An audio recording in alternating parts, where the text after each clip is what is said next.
Dia bisa bergerak, mendengar, melihat, bersosialisasi, itu adalah kembang ya.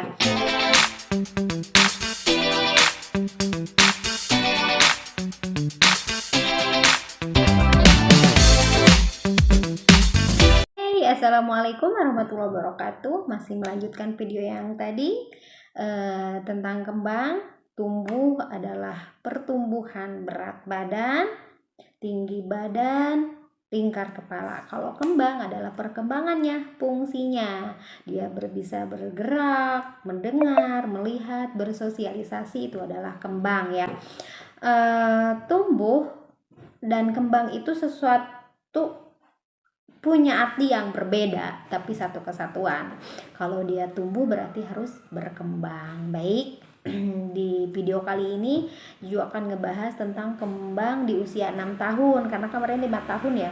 Kita stimulasinya dari usia 5 tahun. Nah, pas 6 tahun, poin-poin ini anak harus bisa. 6 tahun apa? Bisanya harus apa, Bu? Bisanya dia harus bisa berjalan lurus, berdiri dengan satu kaki selama 11 detik, menggambar 6 bagian. Contoh, menggambar orang lengkap, kepala, badan, 2 tangan, dan 2 kaki. Dia udah bisa menggambar di usia sosial. Menangkap bola kecil dengan kedua tangan, menggambar segi 4, mengerti arti lawan kata, mengenal angka, bisa menghitung angka 5 sampai 10, mengenal warna, mengikuti aturan permainan, berpakaian sendiri tanpa dibantu. Nah, karena udah 6 tahun ya, Bu. Jadi kita pun sedikit kita tuh mengajarinnya itu, menstimulasinya itu bukan sedikit ya. Tidak terlalu, karena dia udah mulai mengerti.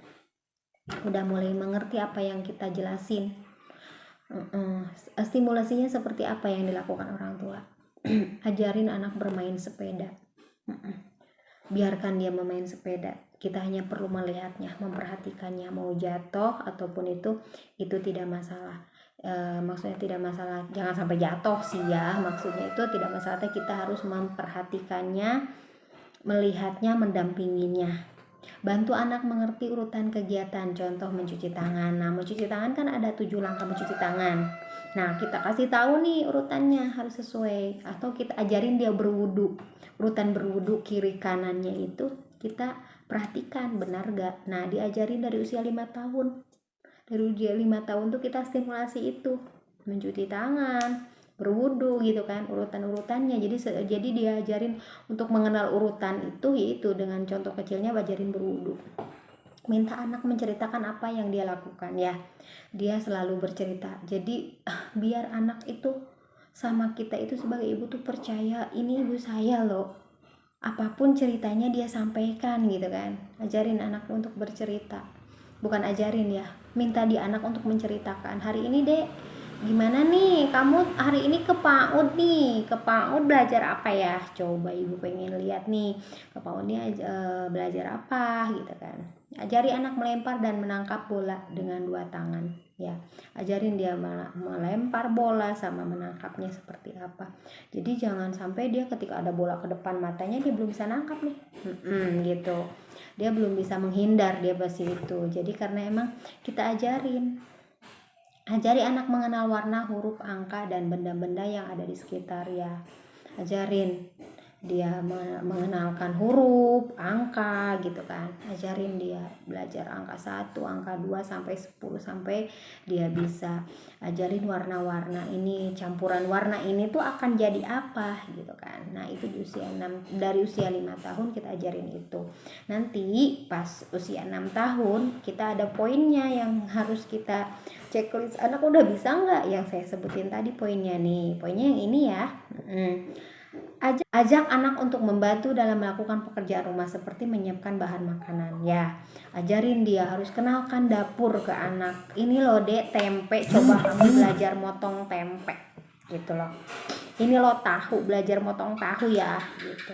Harus kita libatkan dia dalam pekerjaan kita, walaupun hasilnya aduh lala, nggak masalah, karena ini adalah proses belajar, proses mengajarin gitu loh. Mengajarin itu kan saya bilang dari kemarin tidak harus sempurna, tapi dia ngelewatin proses belajar dengan baik. Ajari anak konsep waktu. Nah, kenalin waktu. Pagi jam segini harus bangun, harus sholat subuh gitu kan, harus sholat subuh jam segini, dan dede jam segini harus sekolah. Jadi itu konsep waktu, seperti tahun, bulan, dan hari. Dia kenalin hari nih, ini hari Senin, kalau hari Senin, hari ini hari Senin, besok hari apa dek, nih hari Selasa. Dia bukan hanya hafalan harinya aja. Kalau anak saya udah saya ajarin hafalan hari, tapi mungkin dia belum bisa membedakan nih hari ini hari apa, besok hari apa gitu kan. Itu bertahap ya, kita kenalin nama-nama harinya dulu, udah hafal nih nama-nama harinya, kita kenalin waktunya, hari ini seperti ini ya, dan tahun ini tuh tahun 2022 deh, berarti kalau tahun besok berarti tahun 2023 gitu. Jam nih deh, ini sekarang jam 6, berarti nanti itu jam 7 gitu. Jadi ajarin konsep waktu dari mulai jam, hari, bulan, sama tahun. Kita ajarin konsep waktunya. Itu dari usia 5 tahun ya. Ibu boleh nggak dari usia sebelumnya tuh? Boleh gitu kan, boleh. Tapi bukan menuntut dia harus bisa ya teman-teman. Bukan menuntut dia harus bisa. Ketika emang kita lakukan stimulus itu setahun lamanya, insya Allah poin-poin yang kita targetkan itu tercapai. Itu pelaksana ketika saya dede dari usia 1 bulan harus bisa ini, dan alhamdulillah ketika saya checklist 1 bulan dia melewatinya, alhamdulillah. Jadi ketika kita terus menstimulusnya, insya Allah poin-poin yang disebutin tadi itu tercapai ibu-ibu, insya Allah ya. Ibu kalau nggak tercapai gimana, kan saya jadi sedih. Nggak usah sedih gitu kan, coba konsultasikan dengan Bu Bidannya. Ibu kalau ini seperti ini gimana gitu kan, nanti Bu Bidan ngasih gambaran, ngasih kejelasan, ini sebaiknya seperti ini nih Bu, tapi tidak apa-apa, semuanya punya perjalanan gitu kan, pasti seperti itu. Itulah caranya, itulah berkembang, itulah perkembangannya. Tidak, sebenarnya ini tuh hanya patokan saja untuk supaya kita itu menstimulus anak kita dengan baik, kita mendampingi anak kita dengan baik gitu kan, kita mendampingi anak kita dengan baik, kita memberi ketahuinya, kita mengajarinya gitu kan. Masalah bisa atau tidak bisa itu nomor 2, tapi tugas kita sebagai orang tua adalah mendampinginya, mengajarinya, mendidiknya, memberitahu benar dan salahnya, memberikan konsep tentang hidupnya gitu kan. Walaupun emang kadang kita tuh berpikir tentang hasil, jangan berpikir tentang hasil, karena hasil itu biarlah Allah yang memberikan hasilnya ya. Karena masalah pintar, masalah dia mampu atau enggak, itu tuh adalah campur tangan yang kuasa. Kita hanya sebagai orang tua adalah menstimulasinya, ya. Tetap saya bilang kalau masalah keberhasilan dan yang lainnya itu adalah campur tangan Allah. Kita sebagai orang tua pasrahkan segalanya kepada yang kuasa. Kita selalu berdoa untuk anak kita gitu kan. Mudah-mudahan anak kita menjadi anak yang terbaik, walaupun emang ibunya seperti saya yang banyak kurangnya. Mudah-mudahan anak saya menjadi yang terbaik. Mudah-mudahan hatinya dilapangkan, memaafkan kekurangan saya sebagai orang tua gitu kan. Tugas saya berusaha mendampinginya, walaupun emang pada kenyataannya saya sendiri pun sangat kurang sekali waktu saya untuk anak saya. Untuk nganterin anak saya ke PAUD aja saya itu susah banget, berbenturan dengan kegiatan saya gitu kan. Itu tuh sebenarnya kisah sedih sih Bu ya, sedih. Kadang saya ngerasa sedih, kok saya banyak kurangnya buat anak saya.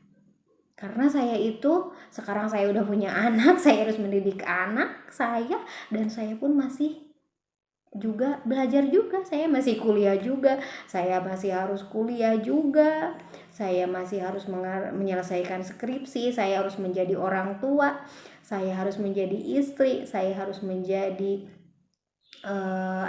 menjadi bidan praktek di praktek mandiri saya juga harus menjadi karyawan di tempat kerja saya di Puskesmas Bojonglarang. Saya tuh sebagai karyawan ya, sebagai ibu rumah tangga ya, sebagai ibu juga ya gitu kan. Nah, sebenarnya assalamualaikum warahmatullahi wabarakatuh.